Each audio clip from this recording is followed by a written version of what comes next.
Welcome to the next installment of Neon Galactic, a Keat TV YouTube podcast bent on exploring the biggest questions and theories surrounding the presence and nature of a possibly non-human intelligence here with us humans on planet Earth.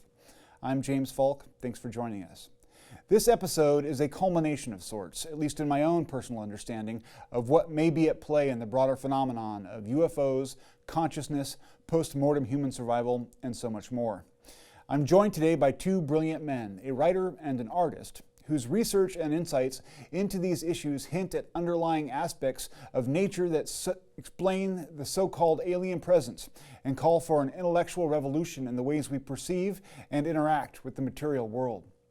Nick Cook, a best-selling author of two books we'll be discussing today, and the author of an award-winning essay for the contest put on by the Bigelow Institute for Consciousness Studies, or BICS. For decades, Nick was a writer and ultimately the aviation editor for Jane's Defense Weekly, a trade publication dealing with the highly secretive world of military technology. These expertise, coupled with a more recent turn toward the study of consciousness, uniquely equips Nick to marry the polarities of the ufological debate, nuts and bolts research, and the woo, or metaphysical and ontological approach that seems to have a lot in common with spirituality. His book, The Hunt for Zero Point, is rightfully considered a classic in the field, while his newest book, a novel called The Grid, deals with the more subtle and perhaps important questions about the nature of reality and how it can be manipulated by both the psi phenomenon and technology. In reality, the two books are arguably covering the same subject, but from different perspectives.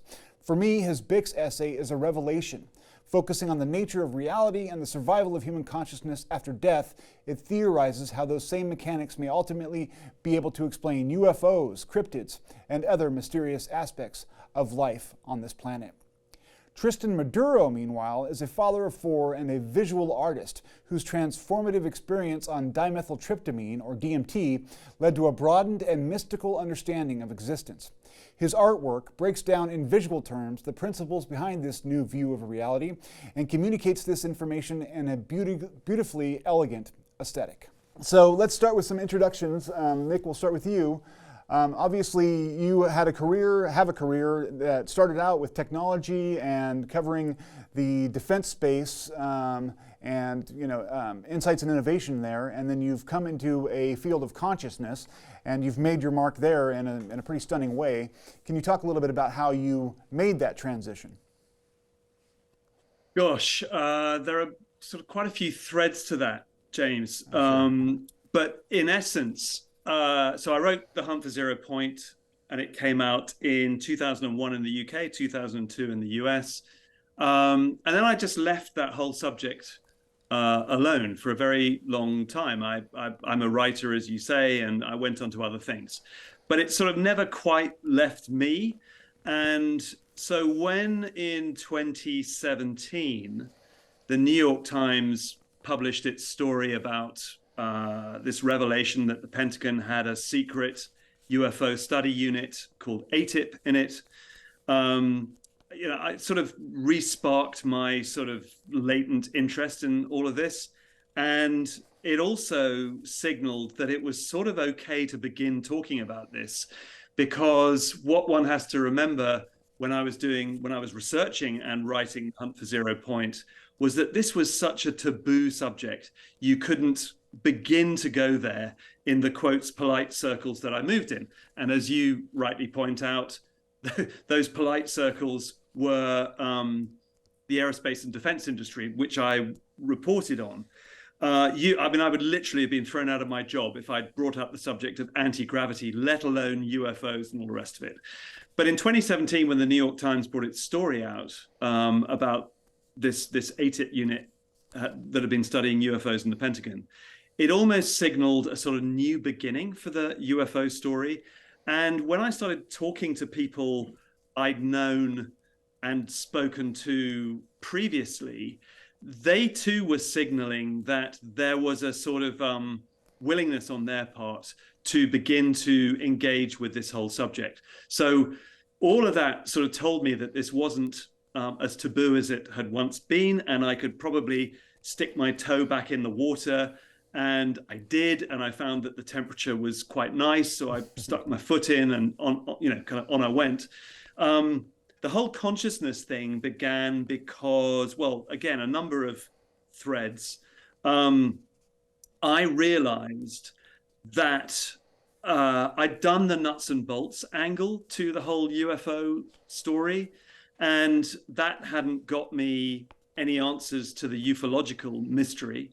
So I needed to approach it from another direction. And I knew that other direction was going to be consciousness, because I'd read books by Jacques Vallée and others, and I was really impressed with Vallée's work. And he referenced consciousness a lot. So I thought I've got to go down that road. But I mean, how? I barely knew the meaning of the word consciousness. I mean, I knew what it denoted, but I couldn't have given you an adequate definition of it, I don't think, at the time. So I sort of had to bone up really quickly. And I did, through some very lucky breaks, I was able to literally study it. I was sort of funded to study it. And that led me to various other things, like you referenced the BICS essay essay competition that I entered and got a prize for, which then sort of got me into the orbit of some really fantastic consciousness researchers. So all in all, here I am. I mean, and I think, as I'm sure we'll explore in this conversation, it doesn't really matter where you start on this journey, what reference point you start from. I'm sure Tristan is going to have a fascinating story about how he got into the whole consciousness space. But for me, that road the road that sort of started looking at UFOs has ended up in the consciousness space. And it's like all roads lead to Rome. Eventually, everyone pretty much who dabbles in anything related to the outlying phenomena of consciousness, whether that's UFOs, ghosts, cryptids, remote viewing, whatever, they generally end up in that central consciousness space, which is where I am now. Yeah. Thank you for that. Tristan, I mentioned your DMT experience, but I think the road's been a little bit longer than that. Could you give us sort of the same summary of how you ended up here? Yeah, I mean, I am not what they would call an experiencer. So okay. Most of where I'm coming from is sort of intellectually, my approach is more intellectual than sort of lived. But there were sort of periods of, I don't want to say my youth, I would say, let's say in my early, 20s, where I was, studying esoterics, most specifically Western esoterics like Kabbalah and, the symbolism, symbologies behind a lot of esoteric thinking. And right there, what sort of shook things loose was the approach to being. I'm air quoting right now, being, and how beings can take form from sort of a purely psychic or psychological domain. And so that sort of prompted me to think about what, mind actually was. That, and, as I had mentioned before, some of the psychonaut experiences sort of helped to color, make it real for me, if you will. But largely, it was just a sort of tickle or a suspicion that I had that the stories we tell ourselves are incomplete, that the systems of, thought or our ontologies are incomplete and a little narrow. Narrow our thinking, narrow our solutions to problems, narrow the stories we're allowed to tell with any sort of validation. So I, never having been, much for conformity, and just not very good at it, sat with this for a long time and, brought it into circles where it was, mostly appropriate, but largely it was sort of met with skepticism. And I actually feel I've come around to some skepticism toward my own opinions on this. So I just sort of take it all with a bit of a grain of salt. And as I sort of looked into what was going on with the UFO thing, a lot of my meta narratives, my narratives started to sort of burn out, like just didn't quite add up. When you start getting into, Keel's work, or, even Valet's work. And when you start looking at, the people they're speaking to, some of this stuff just does not make sense from a physicalist ontology. It just does not make sense. You have things that straddle the line between psychic and manifest physical, things that may actually have one leg in both spheres. And this leads me to believe that what we think of as this sort of dual nature, this sort of mind or matter, or may actually be some continuum. And I think the objects on that continuum have been called paraphysical by John Keel. And so it opened a range of solutions to some of these issues that, like I said, were off limits when I started to open myself to the sort of mind-matter dualism being more of a spectrum. Yeah, excellent. Thank you for that. Before we started, Nick, you were talking, or Tristan, you were talking about the convergence that seems to be happening. And I've noticed this as well. In fact, we talked about it a little bit, where some of the leading thinkers in this field seem to be kind of trending toward an idea where we are all kind of living and interacting and part of a field of consciousness or energy, or the noosphere for Teilhard de Chardin, I guess his name is. So, I mean, I want to give our listeners kind of an overview of what that idea means. Here's some of Tristan's artwork, which is beautifully done, and we're talking about the field, and that's very striking imagery to accompany this conversation. But if we could sort of set a ground level understanding of what is meant by that. I mean, I understand that consciousness is, according to this theory, consciousness is primal or primary. But Nick, if you could sort of explain for us what the baseline of this theory is in terms of being in a field of consciousness, and the idea of holograms kind of playing into that. Well, I'm not very good at this stuff, James. Actually, I'm going to give it. I'll take a stab at this, but and let's see where it goes. Yeah. So in essence, you can divide consciousness. If we start at the baseline, you can divide consciousness into two schools of thought. One is that it is, as you said, it is purely physicalist. We derive our sense of self-awareness and our vision, picture of the world from within our own brainscapes. And it is the neuronal connections, the neurological sparks in our minds, in our brains, which give us a sense of consciousness and of the world and of ourselves. But then there is the other school of thought, which is that actually our brains are more like an antenna receiver, transmitter receiver, sorry, and that we download our consciousness from something that is pre-existent and all around us. And that, where I sort of tend to get a bit lost in all the definitions, is there are so many different words for that, and you reference some of them, that it gets a bit, I think it becomes a little misleading after a while to sort of pursue a concept about, the noosphere or a hologram.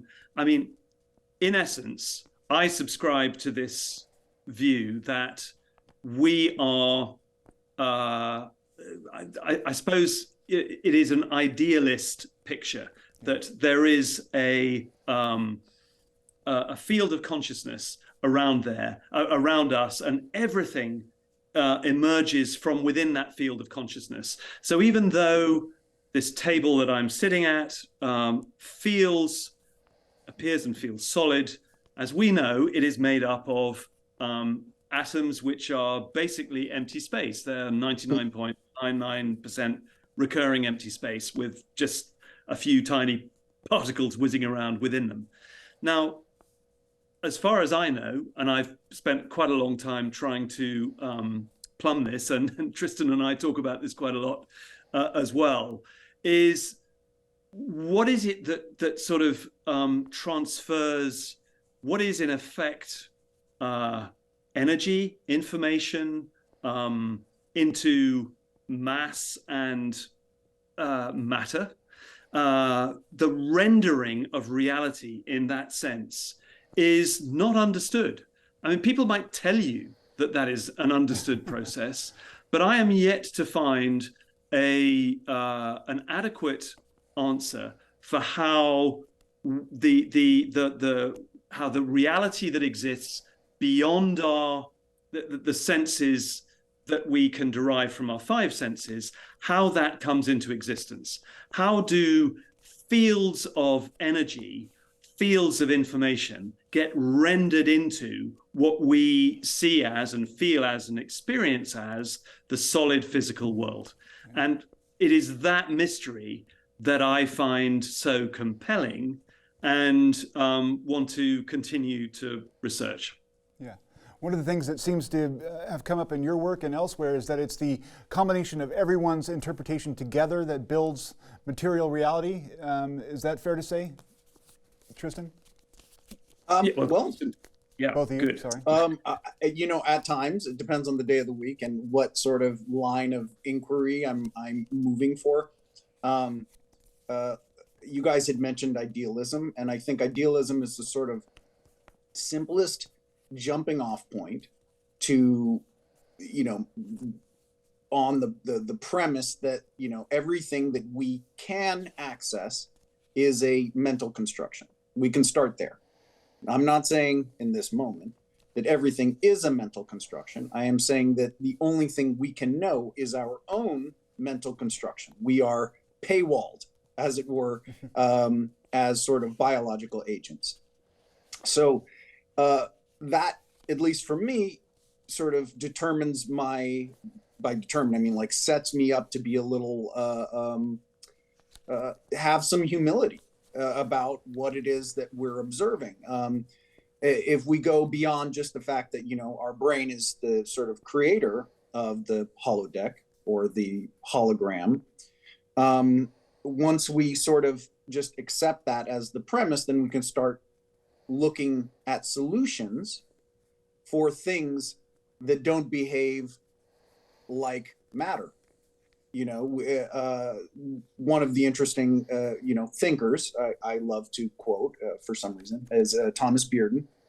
And he has this whole line of thinking that positions each of our mental worlds as sort of Everett's many worlds, the sort of multiverse. Each of our personal psyches is an essentially a multiverse.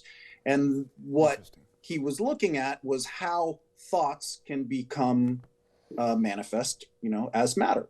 And, you know, while I've taken a lot of flack for this line of thinking, there are some, you know, things to be considered. There are some pretty, you know, substantial inquiries into this idea in the past and even currently. So I recently posted all about poltergeist things. And a lot of people think of poltergeist as, you know, the spooky ghost thing, but largely in the sort of psychical studies, it's been considered a sort of psychopathological thing. And if it's psychopathological and you have things flying off the wall, it opens a whole can of worms. What I find interesting about this realm is that it's sort of a known thing. It's something in popular culture, but I think it's largely misunderstood. I think the sort of poltergeist phenomena, which is one of the things I'm focusing on right now in the mind over matter thing, is misunderstood as a sort of an alien other, like the ghosts are another alien other, which is how it's generally positioned. But I'm at the moment looking at it as a sort of subconscious or unconscious latent capacity in all people. And it just seems to center around people who are having some hard times. And sort of, I also sort of have been looking into the things that Dean Radin has been doing, where he's, you know, measuring micro PK on, you know, photon counters and laser beams, you know, seeing whether, you know, psychics can, or just ordinary people can deviate the photon counters. And so this is sort of like a double slit experiment with consciousness playing a sort of intentional role. One of the things that you mentioned, Nick, in your essay, which I thought was, phenomenally well put, was the idea of a user interface, kind of like a computer, and that's how we all kind of deal with reality. I think that you mentioned Donald Hoffman in that conversation, and what I really, really appreciated was the idea of rogue icons. That there are things outside of our, common perception or collective perception of reality that are outside of a universal experience or whatever, and they kind of become these things that some people perceive and other people don't because we're not all sort of locked onto that channel. Can you talk a little bit about that and help us understand? Sure. Well, Donald Hoffman's work was a real breakthrough for me because I'm not a physicist. I'm not a scientist. I'm effectively a storyteller with a background in technology reporting. So when I was at Jane's Defense Weekly, I made a point of, and I used to have to deal with, engineers from aerospace defense programs who would sort of suddenly lapse into very complicated engineer speak. And I'd always stop them and go, look, I'm not an engineer. You've got to make yourself understood to me so that I can convey it to readers who are probably not also engineers. Some of them might be, but chances are they're not.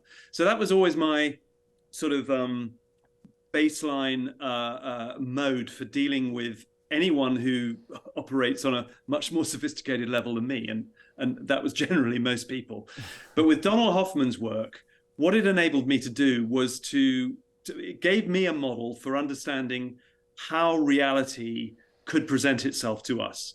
And his model is very beautifully simple. It says that our experience of reality is analogous to my looking at this graphical user interface on my computer screen.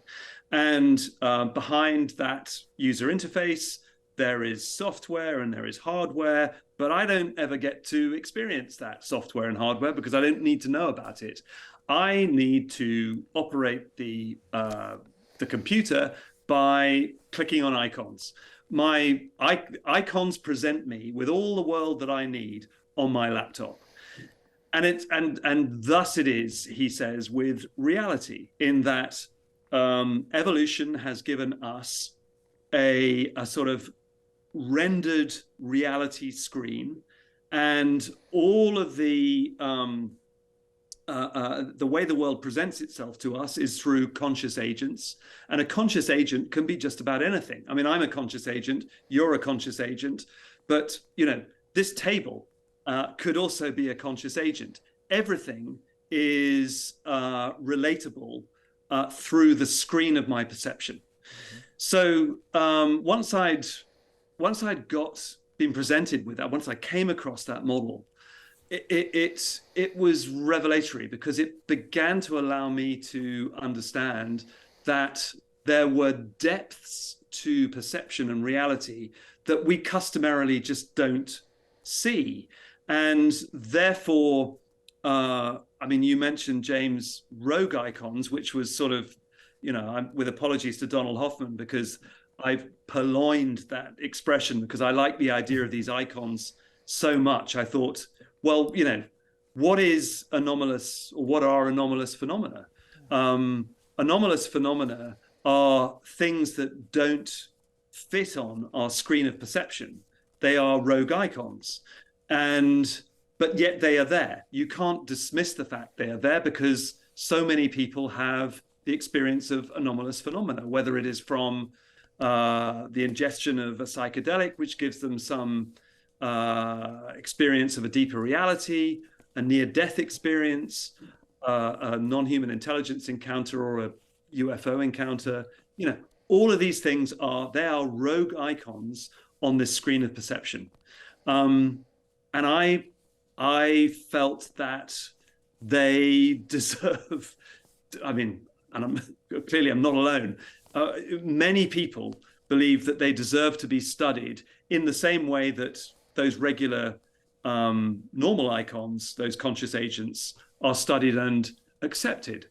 So I think we are getting to that point because thanks to all of the movement that has happened on Capitol Hill about acknowledging anomalous phenomena, I mean, albeit they are talking primarily about non-human intelligence and UFOs / UAP.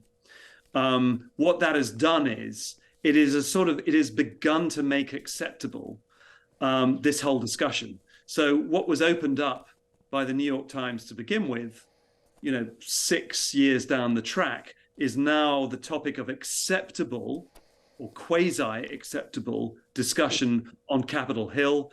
And that enables me to go to people. I mean, I'm having conversations every day with scientists who wouldn't have wanted to have been seen dead, acknowledging this subject a few years ago, who are now regularly discussing it. And that is how far this whole thing has moved. And it's remarkable.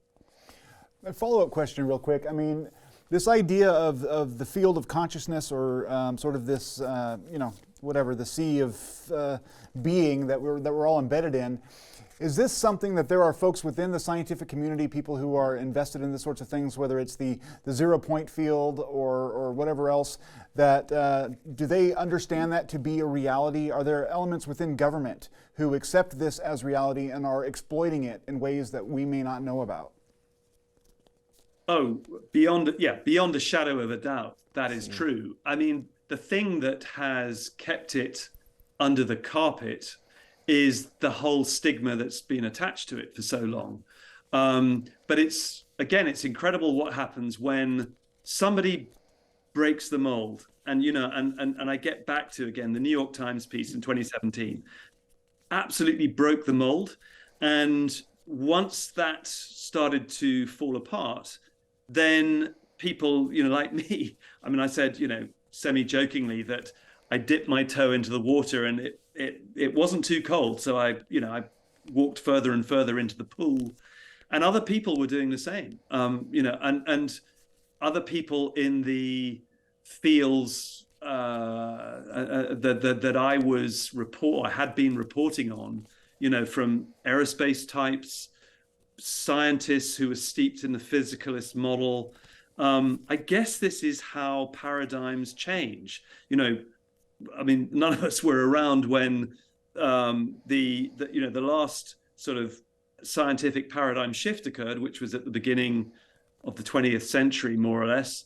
But this feels now like a creeping paradigm shift that we are experiencing now. We are entering a new reality wherein I think within a few short years now, the flip is going to predominantly have happened. And that flip will be, okay, well, maybe we now need to reassess our physicalist model. And maybe because we have all of these outlier phenomena that don't fit, and this is data. I mean, that outlier phenomena is data because there are so many data points across them. So maybe now we need to reassess our physicalist model and accept that there may be something else that underpins reality. And, the consciousness primary model certainly deserves to be looked at as that substrate, in my opinion. I mean, I have so many questions about what you just said, but The Grid, your book, which is a great book, it's a fun adventure story, it's inspiring in a bunch of different ways, and it deals with technology that handles this cyverse, for lack of a better term, and the idea that there may be people in authority or in government who could access this field and know everything, past, present, and future, although maybe not the future in the book, but anyway, know everything within time and without time, and with anywhere in space. It kind of takes the technology of remote viewing, but expands it and makes it sort of searchable like a computer. Is that something that we really need to worry about, or is that just a fictional device? When I wrote The Grid, and I wrote The Grid because, as I've said elsewhere, my wife had a a shared death experience when her mother died. I was in the room. In essence, my wife, who was holding her mother's hand when my mother-in-law, her mother, died, she felt she was taken part way to somewhere else. And that somewhere else was very similar to what people who've had near-death experiences describe, a place that was sort of timeless, infinite, connected. She knew everything, but she couldn't bring it back. And when she told me about it, I thought, well, we've been married, I don't know, then 25 years or something. And I thought, she's not going to make this up. I've got to know more about this. What is this thing? And then I found out that it is a thing. It's called a shared death experience. And so I began to research it. And that research actually led to the grid. And the reason it did is because I felt I'm not qualified if I'm steeped in the old model of you've got to have a PhD after your name to be able to, or allowed to be able to talk about anything scientific and be respected. Right. I didn't have that, those initials after my name. So how could I write about this thing and discharge it in the way that I really wanted to? Well, the only way I knew how to was to put it into fiction. But I also knew that I needed to underpin it with things that I did know about, which had a basis in reality. And one of those things was remote viewing. I knew a lot of the early remote viewers. I still know them. I was very lucky to have known Ingo Swann, who was the CIA's foremost remote viewer during the 1970s when that program was set up. So I had a sort of factual basis for establishing the book on, and I wove around that a plot that I feel is sort of actually becoming more and more realistic by the day. And in many ways, that's not a good thing, because being a thriller, it postulates some pretty scary scary ideas.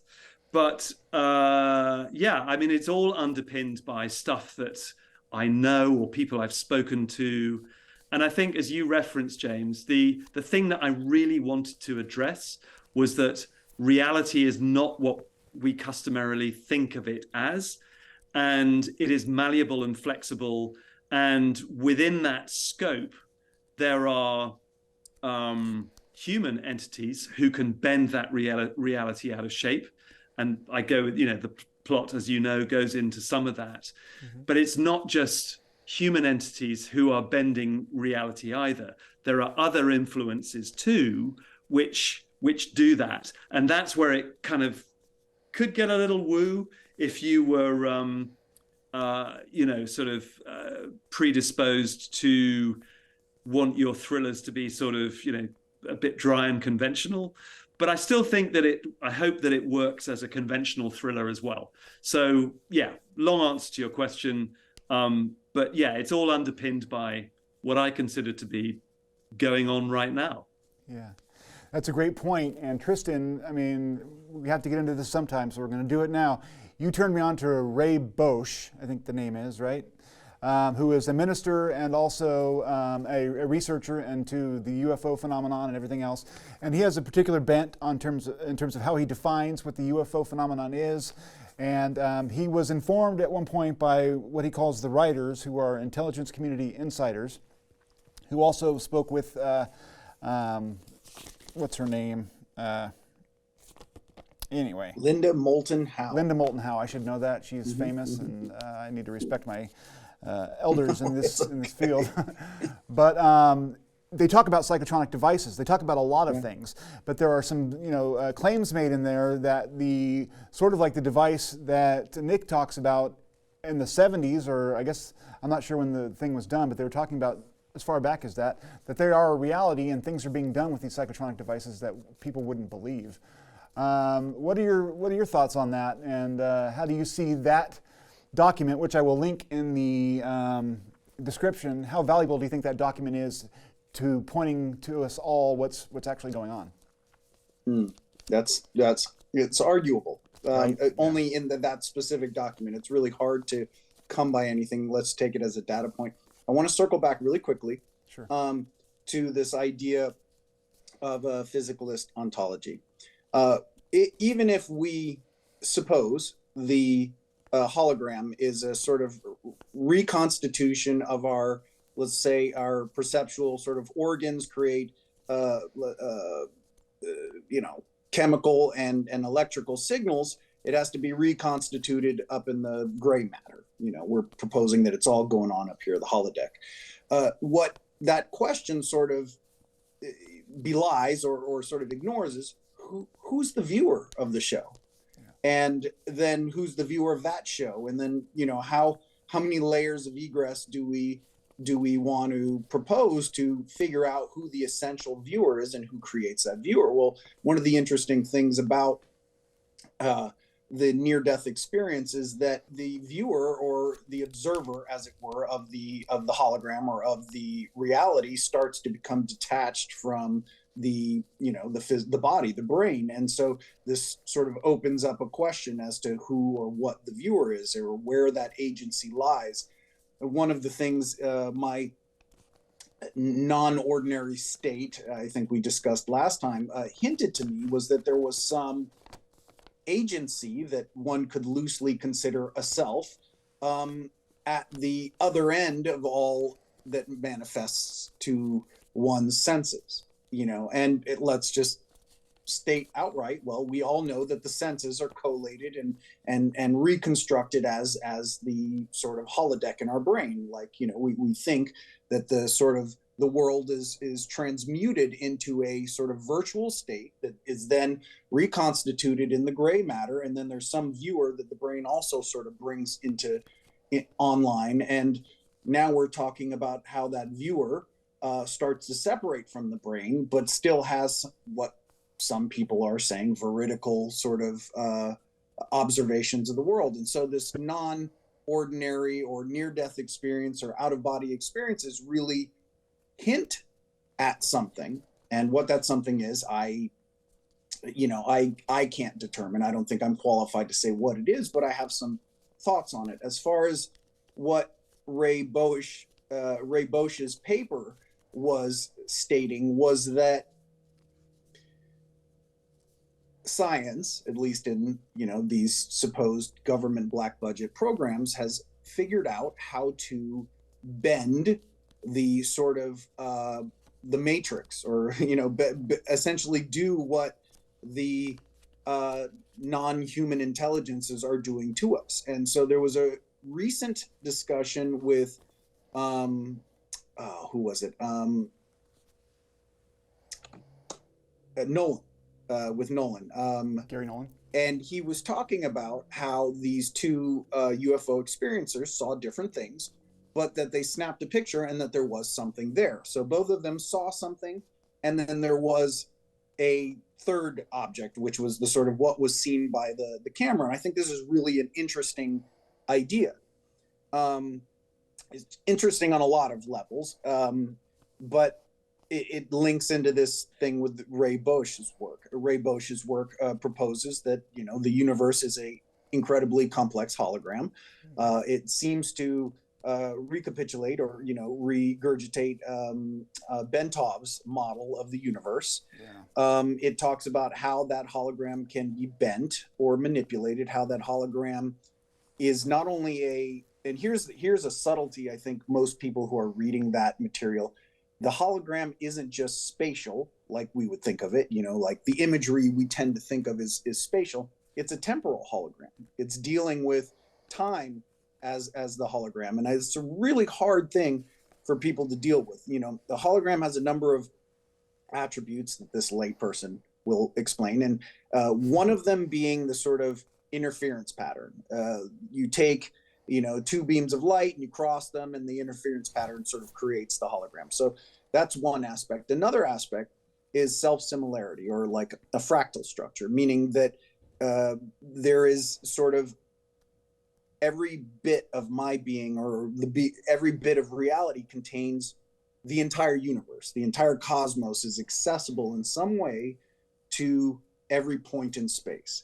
So that kind of means that time is in some way folded into all of space, into the fabric of space. And so a lot of the Bosch material is commentary on how psychics are able to receive information about things that are distant, not only in space, but also in time.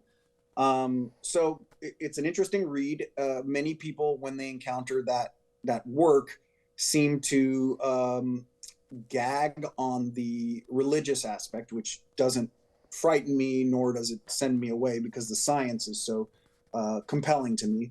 One noteworthy statement from that document was that the way that non-human intelligence, at least some specific set they're talking about, accesses our reality can be understood by studying David Bohm's Wholeness in the Implicate Order.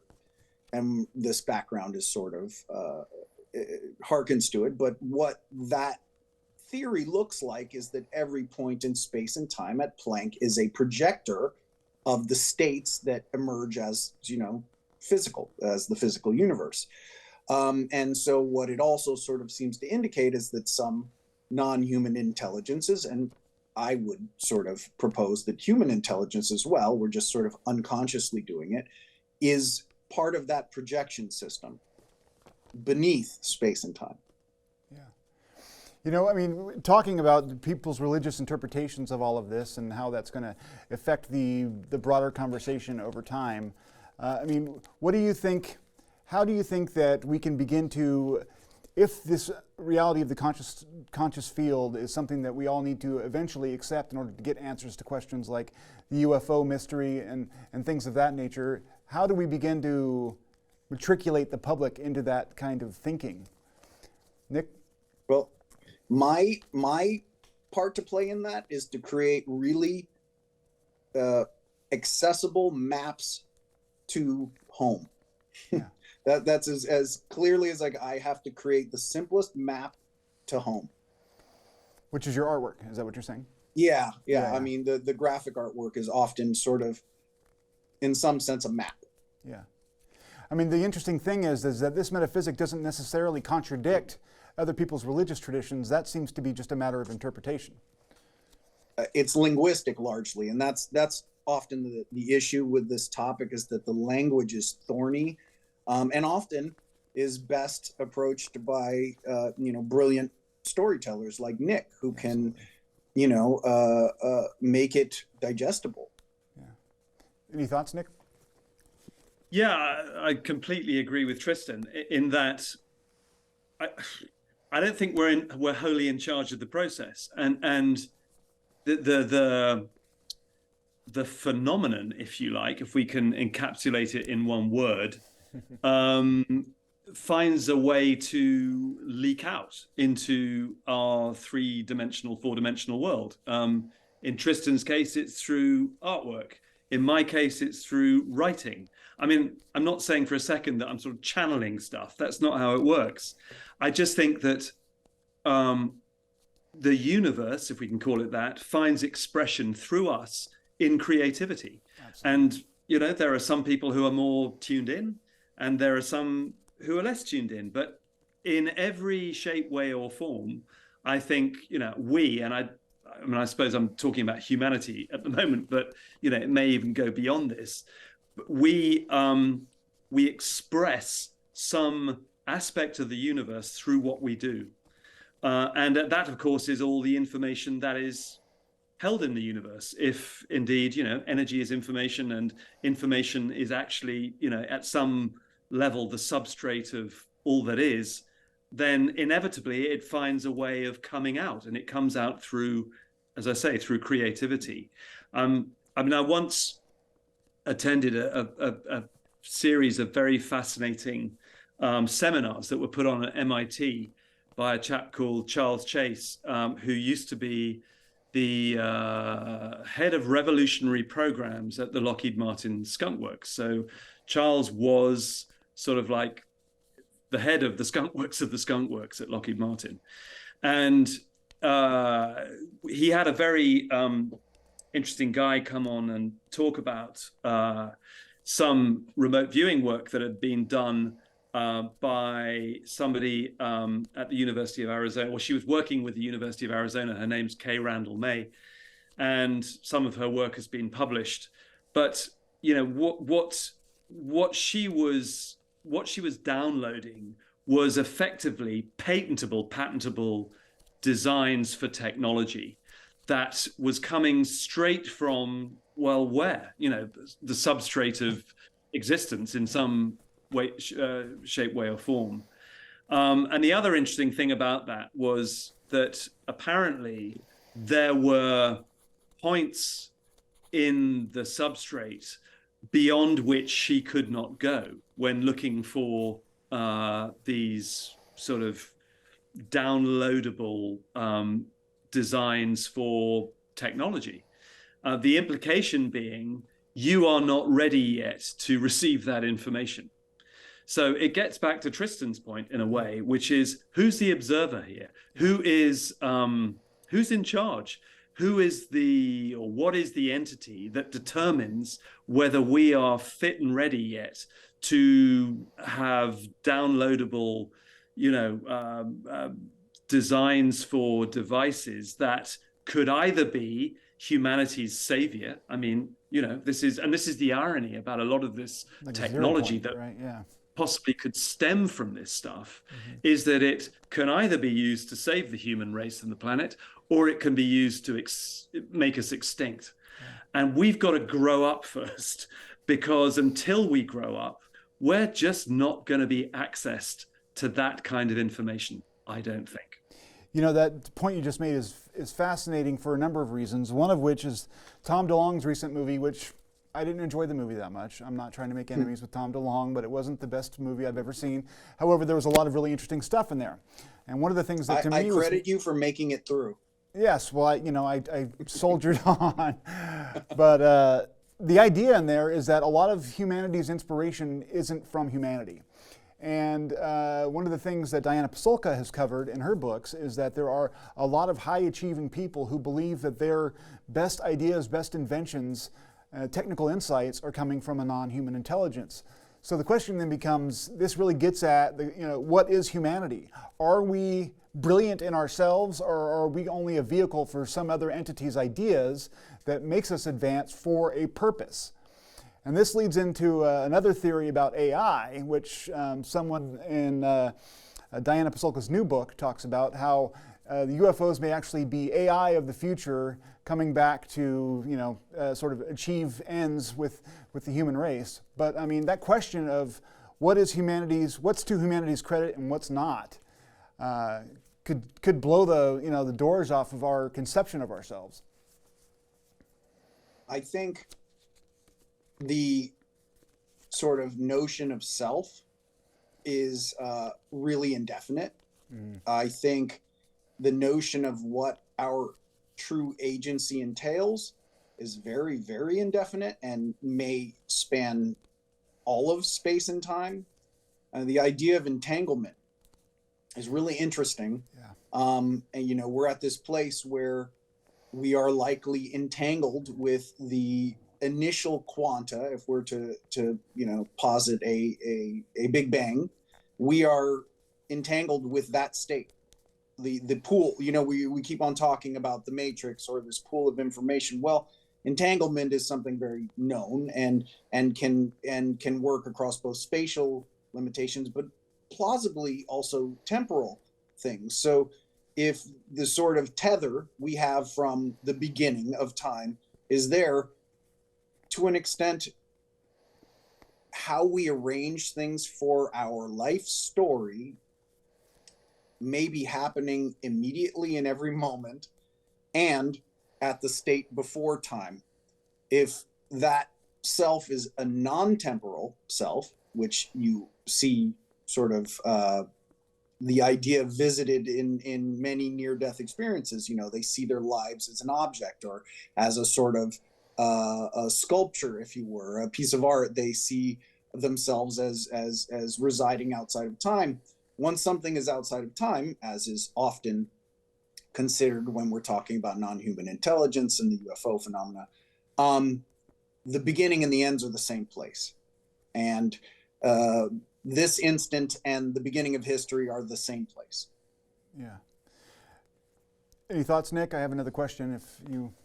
Yeah, briefly. I know what Tristan has just said is fascinating, and I was scribbling it down because I just thought it was such a good encapsulation of, in another way, of what I also believe.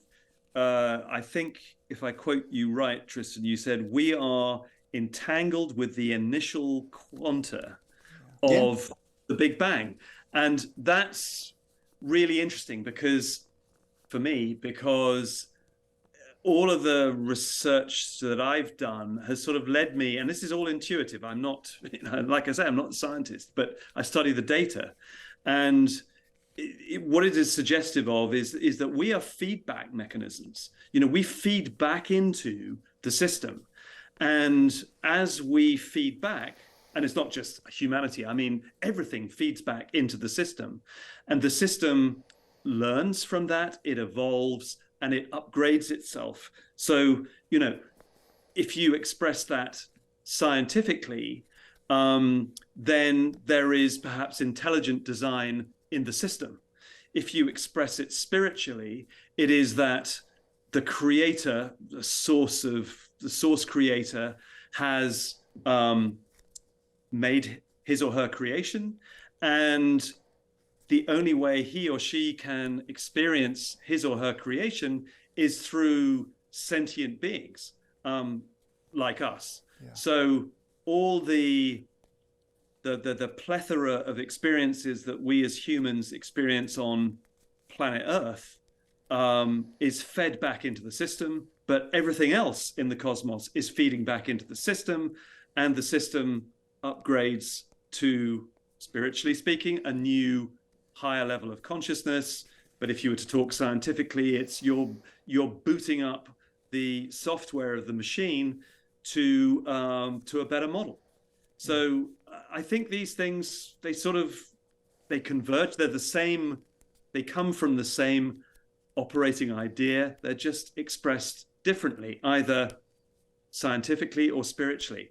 But it's all converging, or it's all in the same space. And I think that's what makes it so fascinating. Yeah. And what Nick just outlined was what David Bohm put as projection and injection. He said the projection then experiences something, has a state, and then re-injects the new sort of updated state back into the projector. It's an interesting idea. It also deals with Rupert Sheldrake and what do they call morphogenetic fields or morphogenic fields, where the sort of state that emerges from evolution then sort of feeds back into the baseline state that is the projector. Yeah. Fascinating. And I just as a sidebar to that, just for a second, Please. James. I mean, I was having a conversation literally a few days ago with a bunch of scientists, and I'd sort of wheedled my way in there. And these notions of, intelligent design were actively being discussed. And what I found also fascinating in the discussion was that if you set up the broad parameters of the machine at the Big Bang, say, and the Big Bang is the turning on of the machine, but then you dial parameters into the machine that say, okay, so, if however long, gauging, space-time as the parameter, we want to see intelligent life in the universe emerge after, I don't know, 2, 3, 4, 5, 10 billion years, whatever. You dial that into the machine, and then what comes out of that are these cosmological constants, which then give you the mechanisms for producing that intelligent life. So it's almost like you can dial into the machine through parameters how you want these feedback mechanisms to evolve. And that wasn't a bunch of philosophers talking about that. That was a bunch of really hardwired credentialed scientists. That's how fast I think this thing is moving. And it's sort of slightly subsurface now in the way that it presents itself to and through academia. But the way it's all going at the moment, it's going to break out very shortly, I think, into the mainstream, where all of this stuff is just going to be discussed. So what does that look like, though? I mean, if it breaks out into the mainstream, how does it do so in a way? Go ahead. I want to just comment on what you were saying there, because it's an incredibly fascinating line of inquiry. When we think about the fine-tuned constants of the universe, right? Like everything has to be calibrated within such a degree that it almost seems like intelligent. But we already know of systems that can create, let's call it negentropic structures. Biological organisms come out of such and it's genetic. And so what that opens the door for me, this idea of the finely tuned constants, is that there are genetic principles at work, perhaps, in cosmology, meaning prior universes have honed the system for building realities or telling stories, if you really want to be fully philosophical about it. What's interesting about the ideas of prior cosmological constructs is that who was in those and who won the evolutionary sort of game out of those constructions. Interestingly for me, once I started thinking about those things, which are purely hypothetical at this point, it led to a sort of consideration of the theological stance, that there were earlier iterations of creation, that there were earlier beings in creation, and that sort of points to angels and demons and some of these other things. And interestingly enough, the same people who would gag on the idea of angels and demons in some of this more theologically oriented sort of narrative would could conceive of the universe being a sort of genetic system, and the genetic system having given rise to parent universes. Maybe some of these non-human intelligence are the parent universe beings. They subsumed at some point, maybe the apex intelligences of a universe use the entire universe as their air quote computational substrate. I'm sure there's a lot of sci-fi plots there. And they, incubate other universes, which is where we arise. Yeah, I mean, for a lot, that's semantics. How people label it, can basically enable the conversation or shut it down depending on people's prejudices. Yeah, language is thorny. Yeah, absolutely. Yep. Nick, you said something about when this bursts out into public sphere, and I'm really interested in that question.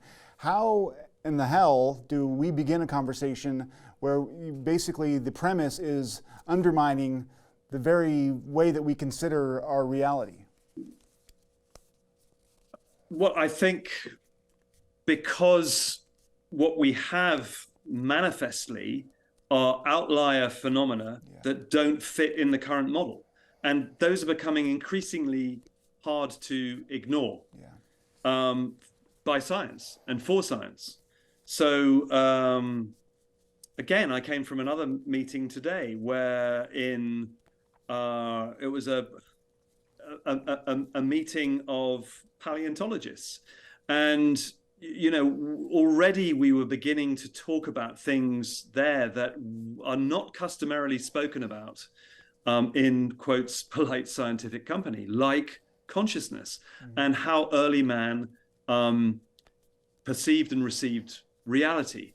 So it is, I think, James, finding expression, because actually it can't be contained. Yeah. It is breaking out in all of these different scientific domains, because I think, as we touched on at the very beginning of this conversation, wherever you begin to access, whatever your portal of entry to the consciousness field is, mine was, in a way, it was, through the sort of UFO thing, because I was an aerospace editor, and UFOs are customarily seen in the sky. So that was my portal of entry. But, had I come from a sort of remote viewing or a near-death experience perspective, those might have been my portals of entry. But everything seems to now be converging on this consciousness centrality. That is the thing that all branches of science seem to be coming to. So whether we or science likes it or not, because of all of this outlier phenomena that doesn't fit the existing standard model of quantum mechanics and or the general relativity, Newtonian 3D four-dimensional space-time model, then people, reluctantly, science is going to be dragged kicking and screaming into saying, well, we've got to rethink, because it's just not fitting. So in a sense, even they are not in control anymore, I don't think. There is something else. I mean, I'm not trying to be sort of, all spiritual and mystical here, but there is something else driving this now. It is almost like, we're in a driverless car and the car's in charge, and we can try and grab the wheel occasionally and steer it back onto some other course, but we're not in control anymore.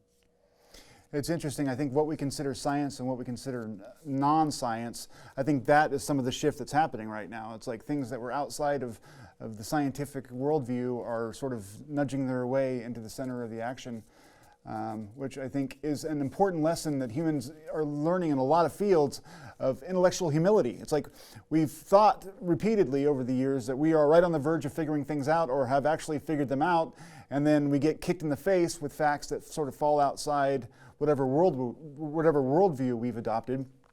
And so I think that not only in science, but also in archaeology and a lot of different ways, we're learning that maybe what we thought we knew isn't as true as we've long believed it.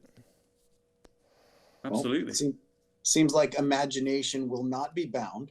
Yeah. It won't be bound by any set of, reasons or beliefs. What's really interesting, if you take off your sort of reasonable cap and your ontology of the moment, and you realize that other peoples, other civilizations, other cultures had different ontologies. They had consistent systems of ontology that were built over millennia. People will argue that our ability to sort of create a sort of dominant paradigm that sort of contained imagination and limited its axes of freedom was very effective and is very effective in what its outputs yielded. It yielded our technological civilization.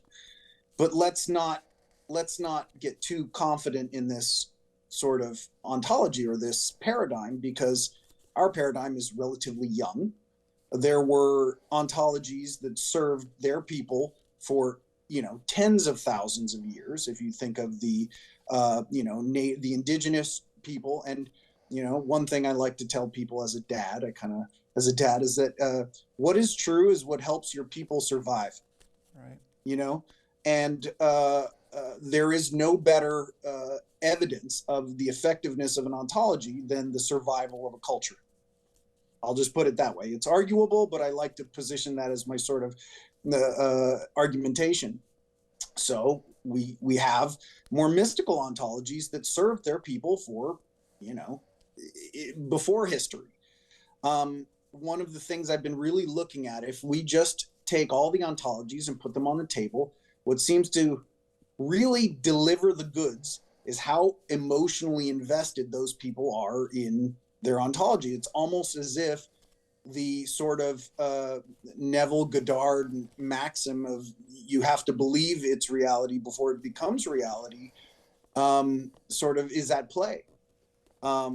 People will argue against this in a lot of ways, and right now the emotional thrust is behind our scientism. Yep, I'll leave it there. I want to end pretty quick, but I wanted to go back to sort of the most poignant moment of your essay, which I think at the end you start talking about how perhaps we live in an evolutionary universe, and that consciousness or the mind that makes up the entirety of the universe is the mind of God trying to achieve or grow in a certain way. And I found that beautiful.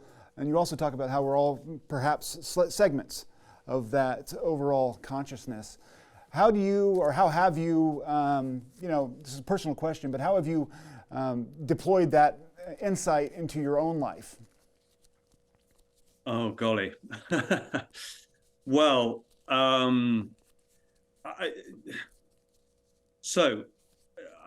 mean, I do believe that. And still, I mean, I was, when did I write that essay? Two or 3 years ago. But I still believe it. And we've talked about it a little earlier in a variety of forms, Tristan and I. And it is this idea that, we are fractals of a whole. And so we are, God experiencing him or herself through us. If I express that a little more mechanically and scientifically, it is, this idea that there is a feedback mechanism into a system that then grows and learns from itself. So it's self-learning. But from a personal point of view, I firmly believe that there is, intention is powerful. We have to, as humans, we are given certain attributes that maybe not even other cultures, I'm going way off beam here, but even, other cosmological cultures out there may not have. But one that we do have is intention. We can intend stuff. And I think the way we intend is incredibly important. And I believe that is a gift that we have. And we can intend anything we like. One of the things that was sparked by an earlier debate I want to touch on just very briefly is that one of the reasons I think that the planet is in so much trouble is because we've gone so far down the physicalist road. And again, we've talked about what works and what doesn't work scientifically. Since the planet is in trouble, it's telling us that whatever we're doing right now or have been doing isn't working. So we need to reconfigure. And in fact, actually, I think, as we've also touched upon in this conversation, we're not wholly in charge of the reconfiguration process anyway. It's being rebooted somehow in some other way. So all in all, James, in answer to your question, I believe that we have to intend, because we have been given the capacity to intend, for a better world. And despite all the terrible things that are happening in the world right now, I am hopeful. I'm always hopeful. And I think that we can and should be intending, using that intention of ours wisely and purposefully right now, and that is going to see us through. So, that's kind of where I am. Tristan, any last words? No, it's been really lovely speaking with you both. And Nick, you're a jewel. And James, I'm loving your shows. I love who you're choosing to speak with, and the questions you ask, and the sort of cadence of the discussions. Keep it up, and Nick, we'll talk again soon. We will. And thank you, James, for hosting this. I've really enjoyed it. And just on a personal note, it's allowed me to have a really good long conversation with Tristan, with whom I have been having a fantastic dialogue for some time. And this guy is an absolute gem. And I've learned so much from you, Tristan. It's untrue. Thank you. Honestly, it's been, a privilege getting to know you over the past year or so. But I thoroughly enjoyed it. Thank you. It's been fantastic.